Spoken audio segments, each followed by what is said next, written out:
जब विराट कोहली का एक स्टेटमेंट आया, विराट कोहली ने बड़े जिम्मेदारी के साथ यह बात कहा कि मैं जिंदगी में कभी भी किसी भी परिस्थिति में किसी भी हालात में यह नहीं सोचता कि परिणाम क्या होगा, यह नहीं सोचता कि मेरा शतक कब होगा, मैं सिर्फ यह सोचता हूं कि अगले बॉल पे क्या मैं बेस्ट क्रिकेटिंग शॉट खेल सकता हूं, क्या बेस्ट ऑफ द बेस्ट मैं अगले बॉल पे खेल सकता हूं।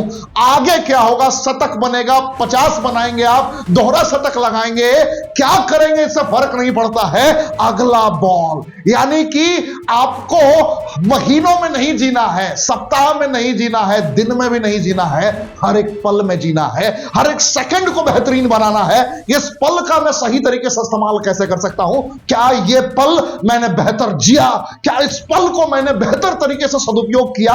अगर मैंने इस पल का इस्तेमाल किया है तो मेरा भविष्य तो ऑटो मोड में सही होगा। तो भविष्य की चिंता करना निरर्थक है और अतीत की चिंता करके खुद को दर्द देना बहुत ही चिंतनीय है, विषय है, बहुत चैलेंजिंग है। तो विराट कोहली के लाइन मुझे बड़ी अच्छी लगी थी, लेकिन विराट कोहली ने भी माना, एहसास किया कि वक्त, हालात, परिस्थितियां जब कभी कभी गोते लगाती हुई नजर आए तो कभी कभी प्रभु के शरण में पहुंचना चाहिए।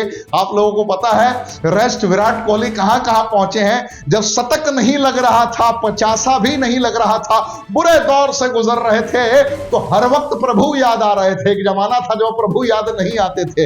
ईश्वर, अल्लाह, जीसस, वाहेगुरु, ब्रह्मांड की किसी भी शक्ति को आप पूजते हो, किसी को भी आप मानते हो, लेकिन खुद को सही तरीके से सुपर पावर के सबमिशन में रखना बहुत जरूरी है।